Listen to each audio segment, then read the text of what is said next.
বুধবার থেকে রুদ্ধদ্বার কর্মী বৈঠকের মধ্যে দিয়ে ডায়মন্ড হারবার লোকসভা কেন্দ্রে নির্বাচনী প্রচার শুরু করেন এবারের এই কেন্দ্রে তৃণমূল প্রার্থী অভিষেক বন্দ্যোপাধ্যায়।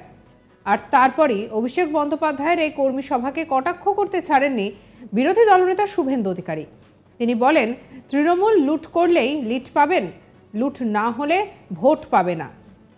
পাশাপাশি তিনি বলেন, সেই সভায় তার লোক ছিল, তিনি সবই জানেন। সেখানে 137টা লোককে ডাকা হয়েছিল। কি বলছেন শুভেন্দু অধিকারী, শুনবো।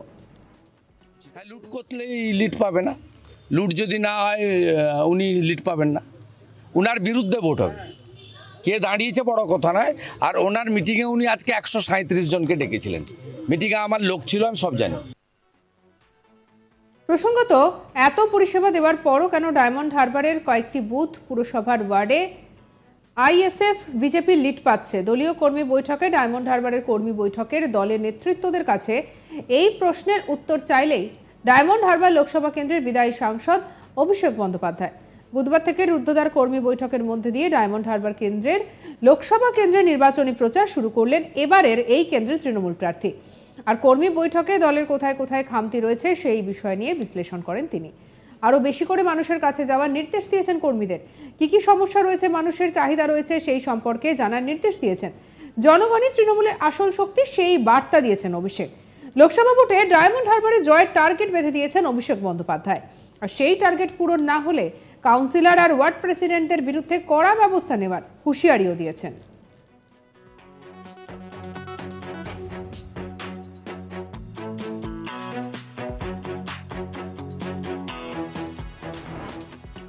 প্রসঙ্গত, দিন কয়েক আগে বসিরহাটের সভাতেও তার মুখে টার্গেটের কথা শোনা গিয়েছিল।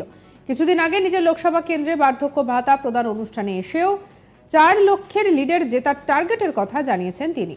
বুধবার বিষ্ণুপুরের আমতলায় ডায়মন্ড হারবার বিধানসভার কার্যকর্তাদের নিয়ে প্রথম বৈঠক সারেন অভিষেক। বৈঠকে সাংসদ মনে করিয়ে দেন, এবার তার ভোটে জেতার ব্যবধান অন্তত 4 লক্ষের হতে হবে। দলীয় কর্মীদের তার নির্দেশ, এত উন্নয়ন এবং পরিষেবা দেওয়ার পরও 2019-এর লোকসভা এবং 2021-এর বিধানসভা ভোটে ডায়মন্ড হারবার বিধানসভার যে বুথগুলিতে তৃণমূল লিড পায়নি, সেই বুথগুলিতে আরও জোর দিতে হবে। কেন সেখানে তৃণমূল হারলো তা মানুষের সঙ্গে কথা বলে জানতে হবে, মানুষের সমস্যার সমাধান করতে হবে। রাজ্য সরকারের উন্নয়নমূলক প্রকল্প এবং সাংসদ নিজে আমজনতার জন্য যে সমস্ত কাজ করেছেন সেগুলো মানুষকে বারবার করে বলতে হবে, পরামর্শ অভিষেকের।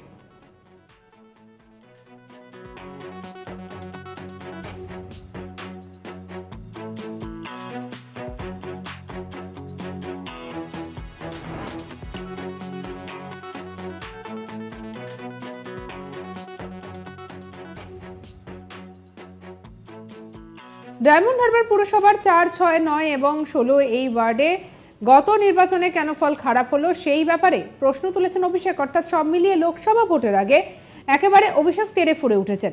পাশাপাশি শুভেন্দু অধিকারী মহুয়া মৈত্র প্রসঙ্গে বলেন, পার্লামেন্টের পাসওয়ার্ড বিদেশে পাচার করেছে তা প্রমাণিত। দেশের সঙ্গে বিশ্বাসঘাতকতা, লোকের জেলে স্থান হওয়া উচিত। কি বলছেন শুভেন্দু অধিকারী, শুনবো। রেডের পর মহুয়া মৈত্র কিশোরের বহিষ্কৃত সাংসদের এবার ইডি দিল্লিতে তলব আগামীকাল। এটা আপনার বলা হচ্ছে যে দেখুন, আমি যে কথা প্রথম দিন থেকে বলেছি, দেশের সঙ্গে যে গরিত অপরাধটা করেছে কোনো রাষ্ট্রবাদী দেশপ্রেমিকের এটা করা উচিত নয়। পার্লামেন্টের পাসওয়ার্ড বিদেশে পাচার করেছে, এটা প্রমাণিত। প্রথম পার্লামেন্টের এথিক্স কমিটিতে বিচার হয়েছে, বিচার না করে তো ভারতবর্ষে কিছু হয় না। তৃতীয়ত লোকপালে বিচার হয়েছে, সেখানে প্রমাণ হওয়ার পরে লোকপালই সিবিআইকে এফআইআর রেজিস্টার করার দায়িত্ব দিয়েছে। যেহেতু in exchange of gift or bribe, সেই কারণে মানি লন্ডারিংয়ে ইডিও ঢুকেছে, এ তো স্বাভাবিকভাবে।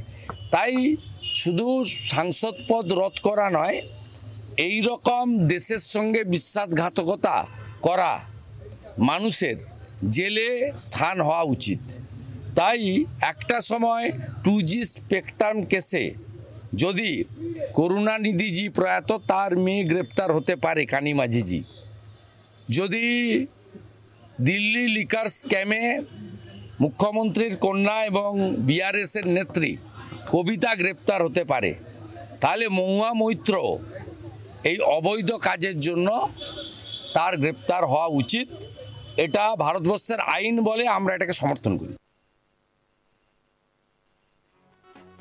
পাশাপাশি শুভেন্দু অধিকারী এনআইএ তদন্তের নির্দেশ নিয়েও মন্তব্য করেন। কি বলছেন শুভেন্দু, শুনবো। আপনাকে বলি, দেখুন, হাইকোর্টের হস্তক্ষেপে এখানে এনআইএ যে কেসগুলো নিয়েছে তার মধ্যে একটা হচ্ছে পশ্চিম ভাঙনমারির কেস, খেজুরি। সেখানে তৃণমূল নেতারা গ্রেপ্তার আছেন, অনেকে বাইরে আছেন। এটা তো অনেক দিনের ওল্ড কেস। দ্বিতীয়ত হচ্ছে ওই আমাদের ভূপতিনগরের নাড়ুয়া বিলাতে যেখানে বিস্ফোরণ হয়েছিল, সেখানে হাইকোর্ট আপনার এনআইএ তদন্তের নির্দেশ দিয়েছিল। এটা প্রায় 8-10 মাস, 1 বছর হয়ে গেল ডাকাডাকি চলছে। তো সেই মামলায় এখনো গ্রেপ্তার হয়নি এবং সমস্ত কেসই পুরনো কেস। আমরা দায়িত্ব নিয়ে বলতে পারি এ কেসের সঙ্গে রাজনীতির কোনো সম্পর্ক নেই। যারা এই বিস্ফোরণ কাণ্ডে যুক্ত তাদের গ্রেপ্তারের দাবি আমরা আগেও করেছি, আজও করছি। এবং কোনো কেসের অর্ডার সরাসরি ভারতবর্ষের স্বরাষ্ট্র দপ্তর দেয়নি। কলকাতা হাইকোর্টের উচ্চতর বেঞ্চ, ডিভিশন বেঞ্চ, তারা এই সমস্ত দিয়েছে। তৃণমূল কংগ্রেস বা ভিকটিম যারা মনে করছেন, বলছেন যে আমরা ভিকটিম হয়ে যাচ্ছি, তারা সুপ্রিম কোর্টে যেতে পারতেন। যেমন রামনবমীর কেসে রাজ্য সরকার সুপ্রিম কোর্টে গেছিল, হেরে এসেছে।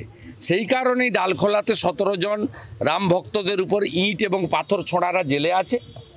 শিবপুর হাওড়াতে 11 জন জেলে গেছে যারা রাম ভক্তদের উপর ছাদ থেকে পাথর ছুঁড়েছিল। রিসরা বাকি আছে, সুপ্রিম কোর্ট পর্যন্ত গেছে। তাই কোনো এর সঙ্গে কোনো রাজনীতি নেই। উল্টে আমি বলবো, পূর্ব মেদিনীপুর জেলার এসপি সৌম্যদীপ ভট্টাচার্যের নেতৃত্বে মিথ্যা মামলায় ভারতীয় জনতা পার্টির কর্মীদেরকে 107-এর মামলা কাটা হচ্ছে। আমাদের কর্মাধ্যক্ষ বিরোধী দলনেতা খেজুরি 2 পবিত্র দাস, কাঁথি সাংগঠনিক জেলার সম্পাদক, তাকে মূল মামলায় জামিন করার পরে অন্য মামলায় ট্যাগ করেছে, যে মামলাতে ওনার নাম এফআইআর নেই। আমাদের শিডিউল কাস্ট ছেলে, যুব ছেলে, আমাদের ভূপতিনগরের পঞ্চায়েতের মেম্বার দেবনাথ ভাই, তাকে জামিন করার পরে ময়নার 2022 সালের কেসে ট্যাগ করেছে।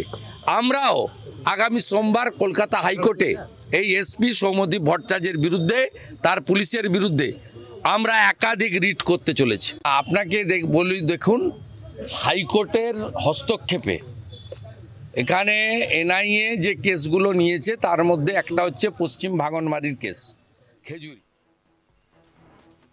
প্রসঙ্গত এই প্রসঙ্গে কুণাল ঘোষ এক্স স্যান্ডেলও পোস্ট করেছিলেন। আর অন্যান্য বিষয় খবর নিয়ে জানার জন্য সঙ্গে রাখুন আজ তাক বাংলাকে, সাবস্ক্রাইব করুন।